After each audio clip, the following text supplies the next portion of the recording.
Depression in the workplace, depression in our society is very common. 1 in 4 females, 1 in 6 males, about 20% of the population will experience this illness over the course of a lifetime. It's an illness, it's not a sentence, it's an illness. That if organisations and individuals recognise that something's not right for somebody compared to how they usually are, and there's a set of behaviours, to talk and support people is in fact the best thing you can do. So as managers, to have some knowledge of the people who work with you and what is their performance usually like, as opposed to what it happens to be in this particular time. As people who may experience depression at some point in our life, it can be really difficult to recognise that something's not right. We all have egos that want to tell us we're doing our best, that we're on top of things, that we're coping. On occasions, 20% of our population, what's that, 20% of 20 million, about 1 million people a year, won't be doing as well as they'd normally do. But it's an illness that can be treated, as Dr. Hope so well pointed out.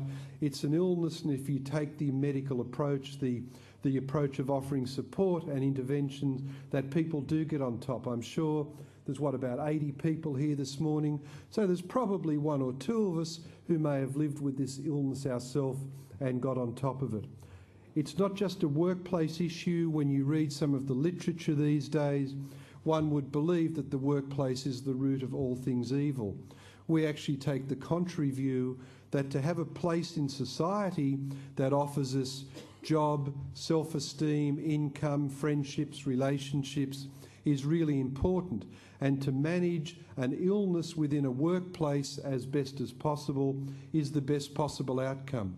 Because if people are suddenly at work one day functioning, at least in their view functioning, and the next day are on 4 to 6 weeks sick leave where they can be treated as the enemy because they're on a stress-related claim, it's not helpful. And keeping people in the environment to which they're comfortable and contribute is extremely important. Certainly in our work at Mental Health at Work, we're privileged to work with a number of companies, some of whom are represented here this morning. And the impact that those companies report about taking a proactive approach to mental health in the workplace is incredibly important, because there is stigma. That there is a whole range of stigma around mental illness, that you're incompetent, that you can't function. Indeed, if you're particularly ill, functionality becomes particularly complex. But with the right treatment and support, people get back to functioning at the level they're best at, that they've always been functioning at. It's an illness that doesn't present overnight, that you notice a deterioration in someone over anything from a 2 to 6 week period of time. And that if you know the employee, your colleague, reasonably well, you can start to pinpoint when things start to go downhill. And it's that initial discussion and feeling a sense of confidence that you can have that initial discussion, and seeking support from HR managers, from OH&S people on how best to approach that leads to a better outcome. But I can assure you, if we do nothing, the outcome will be steady deterioration, which can then flow through the whole of the workplace. Mental health is a serious issue.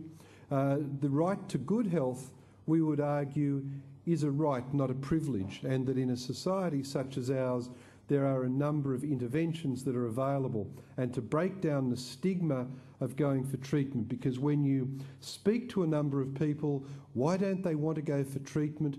Firstly, they don't know where to go, and secondly, they're concerned that people will think they're mad. Most of us, all of us on this panel this morning, can define a whole range of words.